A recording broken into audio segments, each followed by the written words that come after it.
Okay, Lebanon final thoughts video. We are back in Australia, in Melbourne, and my final thoughts are... Hang on. Don't rush it. Let's talk stage by stage of what we did, where we went, thoughts at each stage, and then do an overall conclusion. How's that sound? Yep. Oh, well, first of all, we're back in Melbourne. We've been back for 2 days. Mm-hmm. It's a Sunday night. We haven't been able to sleep properly. We're still a bit fatigued, especially after that last 14-hour flight. Yep. So we figured, let's go for a drive to the city. The weather's nice. May as well. Beautiful. So we started in Beirut. Yeah, we started in Beirut for 6 days. Yeah, so what I did was I preempted a little bit because it was our first family trip to Lebanon. Ada hasn't been since she was 7. The girls had never been, and the girls are 21, 20 and 15. So I did my best to make sure that everyone was accommodated and enjoying themselves or going to. Yep. So I was able to get some American dollars before we left.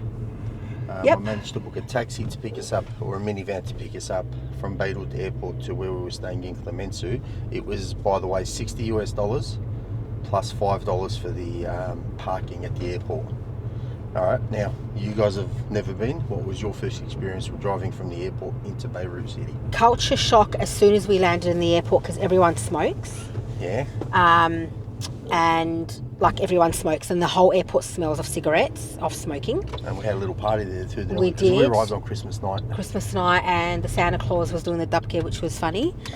And then we got to the taxi, the guy that picked us up. And then culture shock on the roads. No road rules. Everybody does what they want as long as you go in before the next person. You've got you've got the one that's got right of way. And then culture shock the next morning when it was daytime and you can see everything.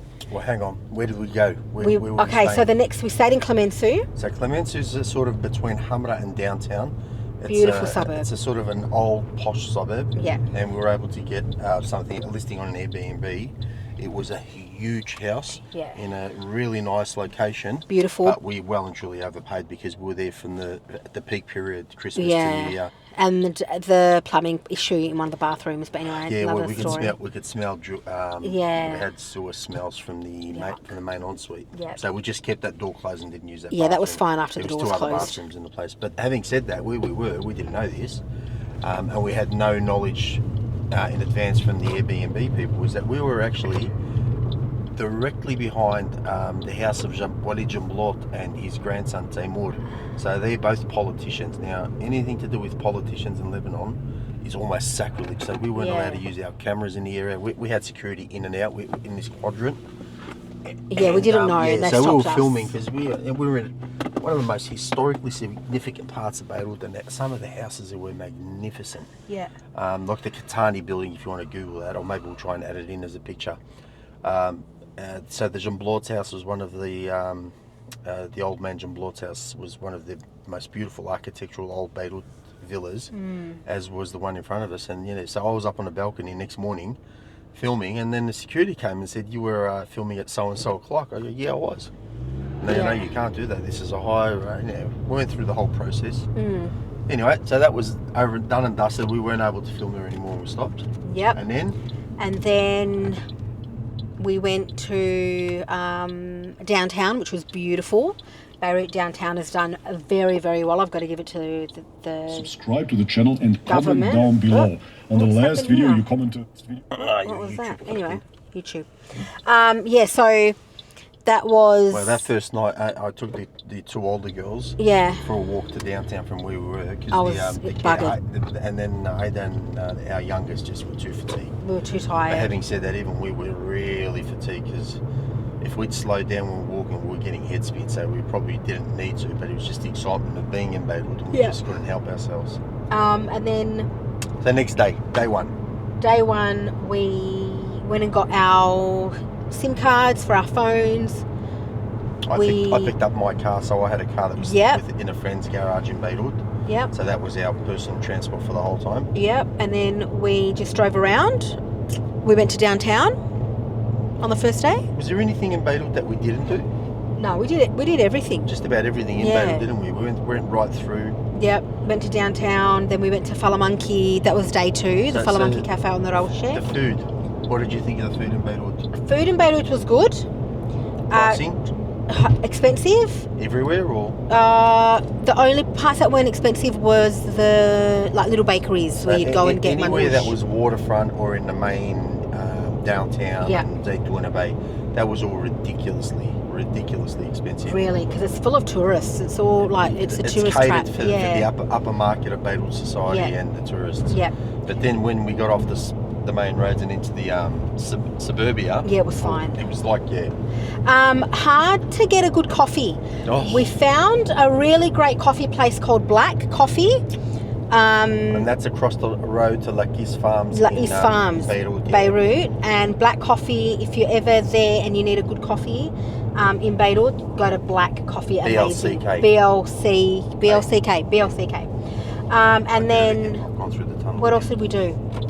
This is the new tunnel, by the way. Yeah. Melbourne's tunnel. I've come through this tunnel now 3 times by mistake because we're supposed to take the left lane. Yep. But anyway.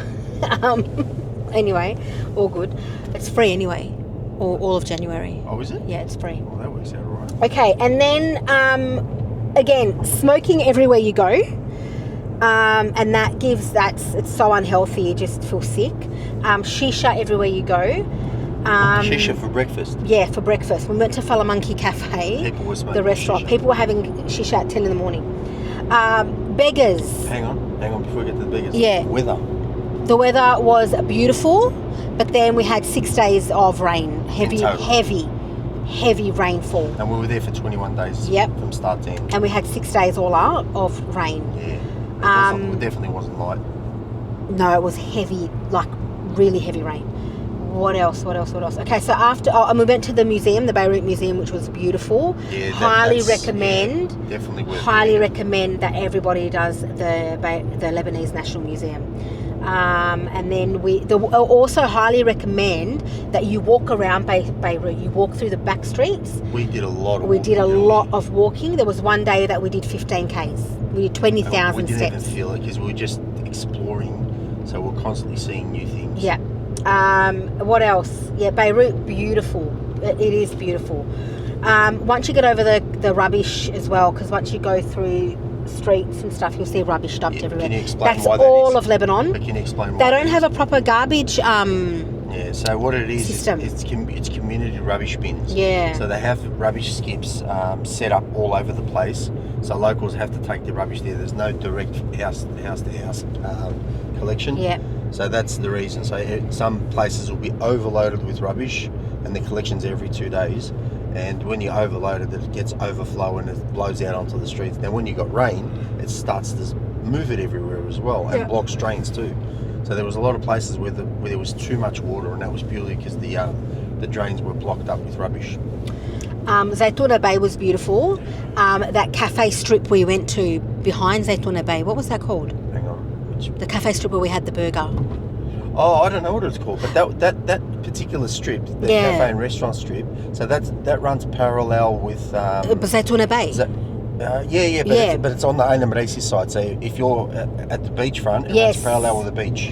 It's near the Phoenician Hotel. Or Beirut Terraces. Where the Phoenician Hotel is and Beirut Terraces is, there's a cafe strip there with restaurants and that. So that was beautiful. That's really funky, really high. It is. Zaytuna Bay is not too much different to anything we have in Australia. Yeah, in terms it reminded me of Perth. Elizabeth Quay. Elizabeth Quay. It reminded me of Docklands. So that was also heavily overpriced. Very, very overpriced. Heavily overpriced. Love Beirut souks. And as also, well, heavily overpriced in there as well. You really got to carry a little cash with you everywhere because not everywhere. Most places don't have access to. And get ready cards. for giving them tips, and also paying in one currency and then getting 2 back. Yeah. So for example, if it's a I don't know, for an example, if it's a 2 million lira, which is about $20 bill, when it's close to that, just throwing a number out there, you're going to get changed both in Lebanese lira and dollars, depending on what the restaurant's got on hand. US dollars. Okay, so that was our first leg of the trip for the first 6 days. Then we went to Tripoli. Hang on, before we go. What? What did you think of Beirut? I loved it. absolutely adored Beirut. Remember I was telling you before we left that so special. Beirut has an ability to like cast a spell on you. Do you think I was exaggerating? No, you were not exaggerating. It really does. It pulls you in. It has an ability to just make you want more of it. Something about it, that you just don't want to leave. I loved it. So our next leg was Tripoli. So we did a week in Tripoli after 6 nights in Beirut. Yep. Tripoli for us is where that region, the north, is where our families are from. So we had family in Tripoli, both of us, and it was loved Tripoli. Hang on, no. Hectic. What was your first impression? Go on. Oh, it was shit. She goes, I am humbled right now. I was very, very, very humbled. You get humbled so quickly in Lebanon, especially when you go to the Tabene in Tripoli. You get humbled so quick, but you know what? That's not their fault. The people who live there. It's really sad. Corruption, politics, all plays a huge role, and that part of Tripoli is the poverty-stricken. It's poverty, rubbish everywhere. Well, I've got an addition to make. A lot of the houses that are in Tripoli, even in Beirut and some of the inner suburbs, are very heavily run down. They are. And I blame that purely on the old rental rules. So what was happening was people who were renting from the 50s and the 60s, they had their rent locked and their descendants could take over the property on the original rental agreement.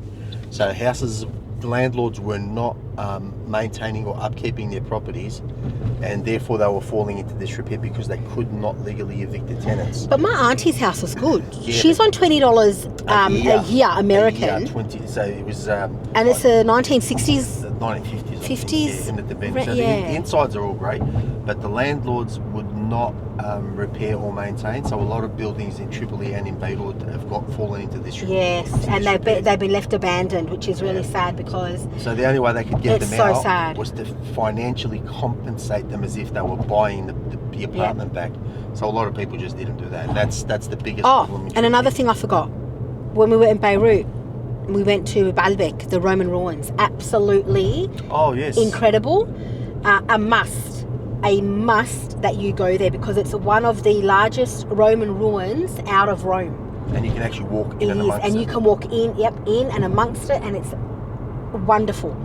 So go do that. Well, maybe before we go on to Beirut or Tripoli, we'll go back and tell them where we went. So from Beirut, we went to Baalbek. We also went to Jbel. Yep.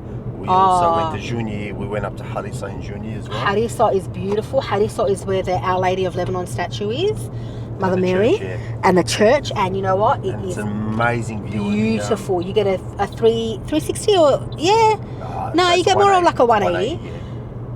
But it is so peaceful up there, and it's beautiful, absolutely beautiful. The church is beautiful. Everything was just beautiful. Yeah, really well maintained. Very, very well done. And you know what? I've got to give it to them.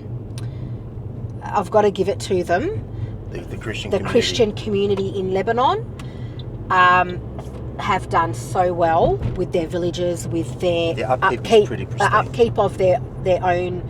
Like churches where they live, churches, the houses, everything. So it's like the whole community is involved in keeping absolutely their areas clean. And they do, and they've done a fantastic job, and more power to them because wow. We did the Baalbek, we did the Jbel, we did Jounieh. We tried to eat in Jounieh while we were there, but the parking was could not find parking. It was just insane. Jounieh was stunning though. Byblos was fantastic, and it's nicer at night than in the day.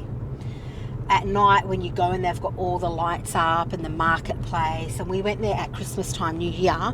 The trees were still up, so the decorations. It was so beautiful. And what else? That was Jbel. Byblos is a must. Batroun, wow. So we did Batroun during our Tripoli. We did it during our Tripoli because it's 25 minutes from Tripoli. South. So it's south of Tripoli, but 25 minutes and less when there's no traffic, which is never. So anyway, that was lovely. So can we talk about our apartment in Tripoli? Okay, our apartment in Tripoli. So we got it on Airbnb. The pricing was relatively reasonable. It was $400 for the 7 nights. It was listed as a 3-bedroom, 2-bathroom. All of that was correct. and it was also listed as 24/7 solar power. Yeah. So the owners had recently purchased a place, Yeah. hardly lived in it because he was working overseas, Yeah. and they were just listing it for the first. I think we were the second tenants that were in there. Yeah. And it was a brand new building, almost finished. When I say almost, means there was concrete pouring that was still happening while we were there. Elevator wasn't active. Fortunately for us, we're on the first level. The stairwell was as dark can be. Like we had to And it was use our tiny. phones. It was a tiny property. It really was, wasn't it? It was so small. It was a 3-bedroom, toilet in the laundry, with a wash basin. No, that was the second bathroom, but they'd put the washing machine in the shower. Oh, So where that washing so there was machine no was, actual yeah. laundry. So the laundries are normally done in the kitchen. Yes, okay. Unless they have a dedicated laundry space. So most places have the laundry in the kitchen. And it wasn't, the bathrooms weren't that great. I had to go and get stuff to clean it. There was a lot of finishes that weren't like. Yeah. I mean, they had the salon door or the lounge room door hanging, waiting to be hung. So it was brand new. Sorry, leaning on the wall, waiting to be hung. Yeah. And it was cold at night. It was freezing. All through Lebanon, it was cold because we were there in the winter. Yeah. And the only heating we had was the reverse cycle heater. Even in Beirut, it was cold, but not as cold. I found it. And the but it apartment in was Beirut, we had almost 24-hour power. Yeah, that was great. I think we were off for 2 hours at 6 a.m. or something. Yeah. But Tripoli was purely running off a solar panels, battery, and an inverter. Now, because we were running an electric hot water system, and there was five almost adults in the house, and we were also running the split system as our heater. It was running out of power very quickly. So we worked out the first night we had them both running. In the morning we had no power, so I rang the owner and said 1, 2, 3. He said, "Oh, we've never experienced this." So I had to actually go get electricity added via a generator to the building, which cost me $160, which was an absolute rort. And there's no other way of explaining it. Normally it should come under the landlord to organise that, but I just figured, you know what, not worth the fight. Yeah. So that was okay. We sorted that out. After we paid for that, they'd organised for a gas heater for us, and they gave us the gas bottle from the kitchen, and that was perfectly fine. After that, the apartment was pretty much okay.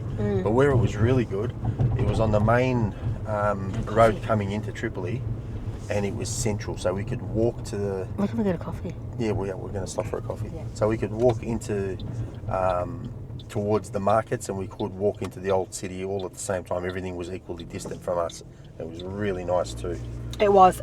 Tripoli was actually my favourite. Tripoli's an amazing place. Tripoli was my favourite because... Once you get over the initial shock. Once you get over the shock of the disorganisation and the chaos and the rubbish... you actually fall in love with it. And my cousin told me that. She said to me, once you get over that shock, you're going to fall in love with it. And I was like, and she was 100% right. Hopefully when we go back again, we're going to spend more time in Tripoli. As I said, we've both got family there. So it was chock-a-block our days. We never had a day where we sat on our own. No. It was being invited to lunch, dinner, even my brother-in-law's family's house, Ali's friends' houses, on top of our family. Yeah, we made the mistake of accepting lunch invites. Yeah. The day was so short. I mean, the sun was setting at 4:45. 4:45. So our days were extremely short, and we were saying yes to lunch, which meant that we'd lost the whole afternoon. The rest of anything from 11 o'clock onwards was gone. Yep. And then towards the end, we worked out we should have just said either we'll have a hangout tonight or we'll just do dinner. But that was too little, too late, I guess. We also went to. But we did everything in Tripoli. We did the fort. We did the old city. The fort was amazing. And the food. Oh my lord. The food. Tripoli is where the food's at. Tripoli is where the food and the sweets are at. Beirut was good, but it was more of a Western. Beirut's different. Beirut you get everything. Yeah, because but in Tripoli, we're both from the north. Yeah. I mean, our parents are all from the north, so we're not familiar or accustomed to Beirut and its ways. So we got to learn it. But it's different. It's a different Lebanon to the Lebanon that we grew up. That we know of. We know of, or we've lived, or we've heard of, etc. But so the food in Tripoli was outstanding. 10 out of 10. 20 out of 10. I don't think we had a bad meal anywhere. No.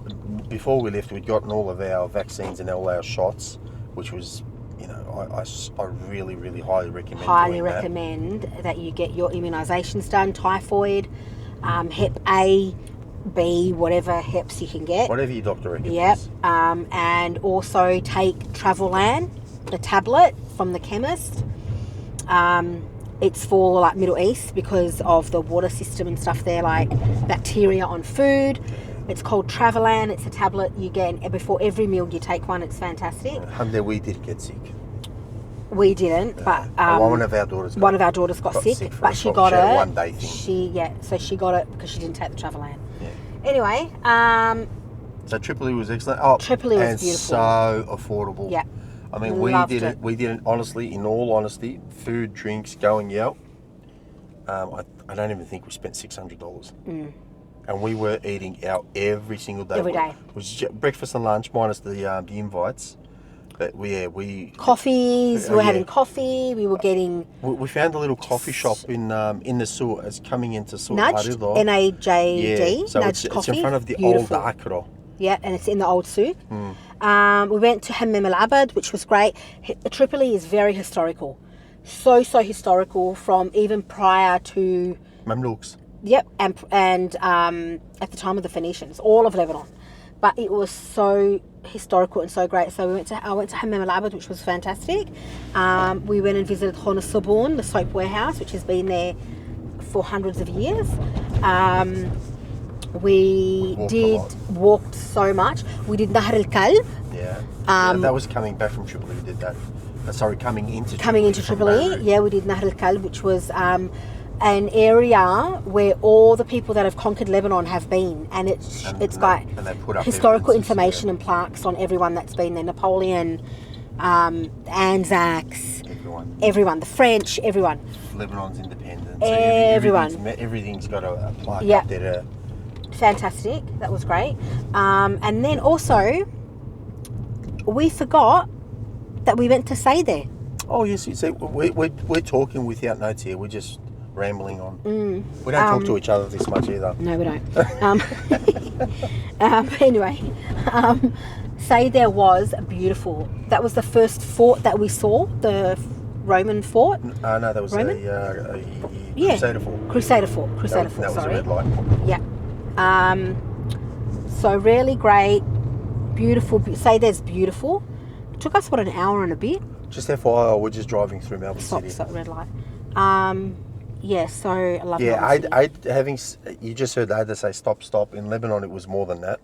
She would make noises, she'd have hand gestures because the roads absolutely caused her chaos. Did your internal system shut down? People drive on the wrong side. It's like playing Tetris. No, people, like, you'll be going one way and then you'll have someone directly coming at you and then they'll swerve last minute. And the scooters, oh my God. It was anxiety. I had anxiety the whole time when we were in the car.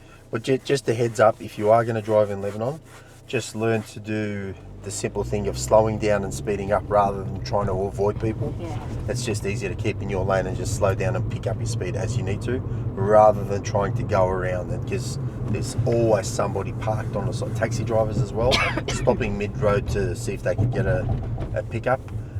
It was chaos. It was actually, I remember the first week I was exhausted just from the driving. Yeah. I'd be really exhausted. It was exhausting. But you know what? The whole time you're exhausted from the driving. The whole time. It was hard work. Not going to lie. It was hard work. And then we went from Tripoli. So hilly too. It is so hilly. From Tripoli, we went to... Oh, can I add one more note about the driving? Yeah. So there's no street lights at night. Oh, no... Okay, that's one of the problems with the power structure in Lebanon. There's no street lights at night, which means everybody has their high beams on. So you can imagine you've got high beams reflecting in your rear view mirror. Yes. You've got high beams in your face as you're coming along the road. Yeah. It was horrible. It really, really tired me out. Yeah. And there was nothing I could do about it other than to join into the same chaos because the visibility on the road was ridiculous. Go South Melbourne, get coffee from there. Yeah, Paper shop. Okay, so then we went to Akkad, which is where the region Ali's family's from. So we're my from family, a little village called Mishmish. Yep. So my family is from. My dad originally, the Beth Haushad originally from the Sir Denier. But my 3 generations. yeah I think. grandparents moved down to Tripoli. So my actual family is Tripolian, my mum and dad's. But Ali's family is from the village, Mishmish, And we still have a house there. Yep, so we went in. The Akkad is beautiful, absolutely beautiful. Even Sirat Dania, beautiful. Yeah, see, the before we did that, the whole of the knee is beautiful. beautiful. Before we did that, we went to the caves in the Nia, Sir. Oh yeah, we did the whole tourist. Yeah, we did the suspension bridge walk. Yeah. Yep. And then after that we went to Akkad. Yeah, so then we spent 3 nights in the village. We spent 3 nights at Ali's And it family's was cold. house. Freezing cold, but really, really lovely. Loved it. And we just drove around and saw all the villages. Nearly got up to the peak of the snow-capped mountains. So that was fantastic. That was beautiful. And then we came from there. We went back down to. We went through Sharri. We went through Ehdin. Sharri, Ehdin, Alay. Yeah, Alay was in the Beirut while side. we were in Beirut, yeah. Sharri, Ehdin, beautiful So again. we did Alay and Bramena from Tripoli, Yep. from Beirut. Yeah. And the whole of North Lebanon's mountain range while we were in Tripoli. We did so much. What is this guy doing on the tram track? Is he alright? Jeez. He's racing along. Everyone's just staring at him at the lights huddle. Anyway, and then from Akkad, we went down to Beirut again. We spent 4 nights in Beirut, just to sort of say bye to Lebanon. And it was fantastic. It was really, really fantastic. We went to, what did we do in Beirut? Then we went back down to... Oh, the last night. So Yeah. this time we stayed in Marmaroun. Marmaroun, which is at the beginning of the Ashrafiyya. So as you're coming up from the city, so from the heart of Tripoli, heart of Beirut, Yeah. you come up towards Ashrafiyya or up towards the airport, and we were right there. So we were 400 meters away from the Martyr Square in Beirut, and it was just really, really nice. Beautiful old building. Beautiful Only building. thing, we had 24-hour power. We had instant hot water pressure, the whole lot. Beautiful. The only thing we didn't have was an elevator. And that's purely because of the age of the building. Actually, the guy who, the caretaker of the building, was telling me that the Beirut City Council would not allow an elevator in there to protect the heritage of the building. Ah, okay. So that's why they don't have it. It was only a 3-level building, which was okay. But it was a task, especially when we had to drop off the bags and bring the bags back. So we stayed in Marmaroun, which is at the beginning of Ashrafiyya district, which is, again, heavily Christian community. And I loved it because it was tidy. There was organisation within that area. You know, I think that's the right word for Christian areas versus Very Christians that aren't. organised. It's just tidiness. The tidiness was Yeah. always there. Tidiness is always there, clean. Yeah, I mean, they were clean too in all the other Yeah. areas, but the Christian areas were tidy. Tidy. So it was like I'd take care of my house and the 2 houses beside me. Yeah. It was like there was a And communal it's a effort. knock-on effect. Yeah, it's more where communal. when you see somebody that has got a beautiful front yard, you want to do the same. So it's a knock-on effect, right, within that community. So it was really, really great. Loved it. What else did we do? We went to so many restaurants there. We went to Abdul Wahab Lebanese restaurant. That was in beautiful. Marmaroun. Oh yeah, we had some Ashrafiyya. great food. We did. And the last day, I went to this, second last day, I went to this bakery. It was a vegan bakery in Ashrafiyya. Absolutely beautiful. It was good coffee too. Yeah. Well, I did. You didn't have any coffee. I loved it. Oh, you have almond. I coffee, have so almond can't milk, drink but yours. I love it anyway. It was really, really delicious. I forgot the name of the place too. Doesn't matter. Anyway, what else? And then we went back to... they had really good dessert places. Oh, there's a place in Shabakor called Hawari Dessert. Hawari? Yeah. Hawari Dessert. Oh my God, the options, the flavours, the fresh fruits and the ice cream. Beautiful. Literally everything you could want. Decent seating places as well. But yeah, it was really, really good dessert. Really good. We went twice in a row, 2 nights in a row. Yep. And then we went to the promenade, Ain Marese. Seaside boardwalk. Promenade. The boardwalk. And that was beautiful, absolutely beautiful. Loved it. And then from there we went to a restaurant and had seafood, and it was 10 out of 10. Yeah, so we were looking for a restaurant because the girls wanted prawns. Yeah. So they went online and they were looking at all the waterfront ones, and they were just like too stupidly expensive. So I said, we'll just go for a drive into the inner suburbs. Yeah. We literally turned up one street straight off the boardwalk. There was this seafood restaurant. Oh, I've got the name of it somewhere. We'll see if I can write it into the video in a bit. And yeah, he had fresh fish. He showed the girls what fish he had, what fish he recommended for frying, what fish he recommended for baking. And I came back because while the food was getting cooked, I went up to pray. I came back and there was nothing but fish bones. they destroyed the fish. Yeah, it was beautiful. And it was really beautiful. Really good price. But also we had $65 American for the whole thing. It was when my auntie invited us to the Mine in Tripoli. Oh yes. That was also at another restaurant on just behind the water. Yeah, there was nothing in Tripoli that was anywhere even remotely as beautiful. expensive as Beirut. Nothing at all. But that fish that we had in Mine in that restaurant was 10 out of 10. I can't fault the food in Lebanon. Even the street food. Oh, we had best in the ish we had were in Tripoli. Best in the ish in Tripoli. Best so it's a laneway behind the Tal, directly behind the ABC. And my God, the neish there and the lahmacun, they do the ones with the fillet pastry lahmacun as well as the big flat ones. Oh, it was delicious. My God, the amount of the men that was in there, and it was just perfect. So yum. What else was I going to say? I was going to say something. Oh, we walked everywhere in Tripoli. We saw as much as we possibly could without... I mean, we would have seen more if it wasn't for all the invites, and we have to be very thankful that we have that many family that insisted on us seeing and visiting them and sharing a meal with them. So that was a blessing in itself. That's the name. I found the name of the bakery. So it's called O Bakehouse, like OH. Bakehouse in Monot, Beirut. Mono. No, in Arabic it's M-O-N-O. M-O-N-O-T. It's a French word. So where we were staying was basically Mono, not Monomoro. Oh, yeah. But it's still the same subject. So that if you are a vegan or whatever, like love all that stuff, it was delicious. They had a beautiful banana bread. Oh, it was so yum. Anyway, then we went to, after that, what did we do? That was it. In Beirut. That was pretty much it. Yeah, we did downtown again. That was out. So for the first day doesn't really count, and the last day doesn't count because we arrived late and we left very early. But we had 19 days, and every one of those 19 days we did something. Unfortunately, it rained on New Year's Eve. And I mean rained on New Year's Eve, so we didn't get to go out. And there was thunder and lightning as well. We didn't get to go out and do what we originally planned, which is to spend that time further up. Well, there it is there. Oh, is it? Oh, they're closed. Are they? That's not very good. Let's go to, what's it called, see if they're open. So we didn't get to spend New Year's Eve as we'd intended. But it's okay. We did plenty anyway.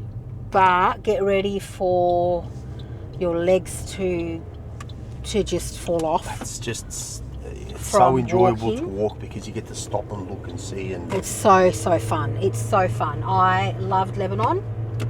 Loved Lebanon. The only thing that they need to fix is just get the rubbish off the road. I think it's the stop smoking in the stop smoking in the restaurants. You can't make Lebanon into Australia. You can't. Stop smoking. No. Stop having shisha in the restaurants. No, keep doing what you're doing. No. Just try and be what's the word? Courteous to others. I think that's the right way. Everyone was entitled. Or felt entitled. Yes, or felt they should be entitled. They felt entitled, especially on the road, and that was all over Lebanon. Whether you were in Tripoli, Beirut, wherever, everyone felt entitled. In Beirut, we noticed a lot of a particular statement being said by drivers, especially the female drivers. Walau. What was the other one? Mish ma'oon. I was walking to Spinneys in Ashrafiyeh. Spinneys is a supermarket, and it was like probably 7 minutes from where we were. And there was this is what I mean, where everyone feels entitled. There was a person that had broken down, and the tow truck was picking up the car, and it had blocked off the road. On one lane. Because it had blocked off the lane, and they're tiny, like, lanes. And as they can see, the people in the cars that were waiting to move, like to drive forward, could see that. They could see the tow truck. And as I'm walking, all I heard was beep, the horns going off. And you can see the guy. And the guy's standing there putting the car on the tow truck. And he's just smoking, didn't care about anything. And then a lady pulls down her window, and as she's beeping the horn, she goes, Mish Ma'ul, Mish Ma'ul, like screaming it out the window. As if that was probably like in her 60s. Which, what does Mish Ma'ul mean? Like, this is not possible. And so I thought that was funny. I had a bit of a laugh. And it became a statement for the rest of the trip. It was so funny. And at Spinneys as well, even the people at the cash register, they were rude. You think they were getting paid by the minute? They were rude. Yeah, like you'd think Spinneys, like I gave her $100 note and she was like, oh, do you have anything smaller? And I was like, no, that's all I've got. And so she like gave me this rude face and I was like, what the hell? Young girl. And then she opens up her till and it's full of change. So she made an issue out of nothing. Full on. And then I just took my stuff and was like, this is so odd. But yeah, so things like that where people feel entitled and yeah, loved it. I loved it. Do you want to go again? I would go again, but maybe in a few years. I'll go in a few years. I want to buy a house there. And I'm in two minds. Oh. I mean, I'd love to be in Tripoli, but I just love Beirut so much. I love Beirut. But also, how beautiful is Shera Azmi in Tripoli? Oh, dear Lord. So Shera Azmi is known. Shera Azmi is it's the old street that was really upmarket and everything in Tripoli. Beautiful old houses. But to appreciate Shera Azmi, you've got to have a knack for older buildings and architecture and all the other stuff because it is old. Yeah. The new area in Tripoli is called Dam el Faraz. Dam el Faraz, yeah. And that's all new. Everything there is it's very Western, isn't it? Like apartment blocks. Yeah, it's apartment blocks without the shops underneath. Restaurants. There's a restaurant. It's very, very nice. Don't get me wrong. It's Western Lebanese, but it's new. You know, I wouldn't want to live there. No. I mean, we've got that here. We've got better than that here, so to speak. Yeah. So I'd want something different if I had to. If I was able to buy something there. Shera Azmi though. Shera Azmi is just great. It was actually grand. Gorgeous. I think that's the right word. It was grand. It was really grand. A beautiful old strip. It's the only strip that goes all the way from inner Tripoli to the Mina itself. Mina is the waterside part of Tripoli. It's got its own council, so it's not part of Tripoli. But yeah, Azmi was just something else, and we got to experience it. Quite deeply because we walked right through it. Drove through it a few times, and yeah, it was really, really nice. But yeah, so that is Lebanon trip in a nutshell. And one thing that they've got to change in Lebanon is remove those It's not going to happen. Sexist law where you can put a travel ban on women.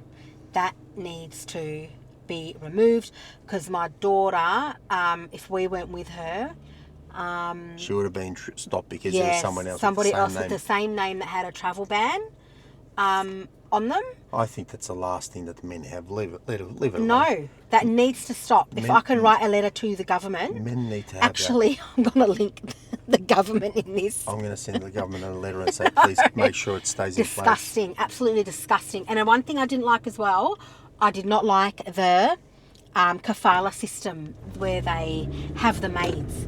I didn't like that. Get up and clean your own homes. Go take your dogs for walks. You don't need to get people in from other countries to clean your homes for you. Get up and do it yourself.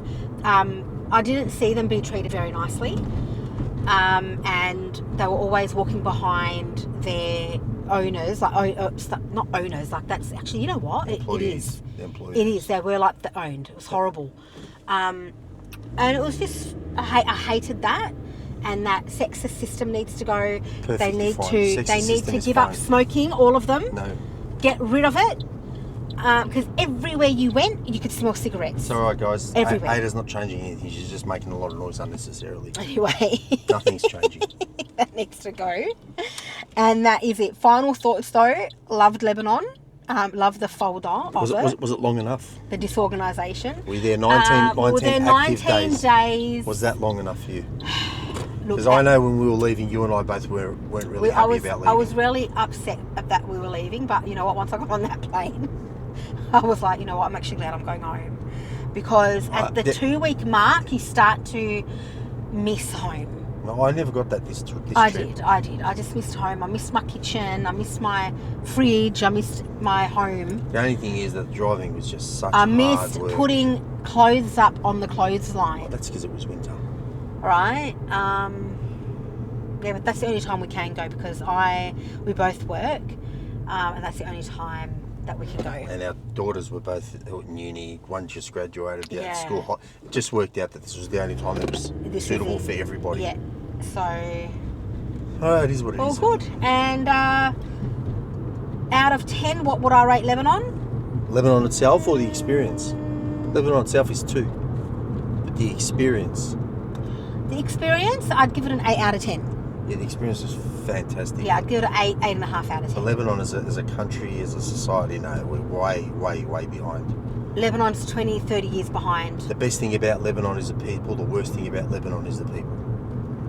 And the corruption is That's the people. You really see the corruption. It's everywhere. And it's not like just at the tops. It's everywhere. Yeah. Everybody wants Everyone to be. tries to scam everyone. Everyone out of feels something. that they're privileged or deserve. It's just. This reminds me of the promenade. Yeah. So Lebanon. Yeah, fantastic experience. But Wonderful. Unfortunately, we just can't change it. And We just got humbles to take you. it as it is. It will humble you so quickly. And we are blessed here, aren't we? We are blessed. Alhamdulillah, we are blessed. But you know what? They're also blessed, because they've got. Lady, we were just about to wrap up, and you just started the new Hang on, thing. but they've got a life.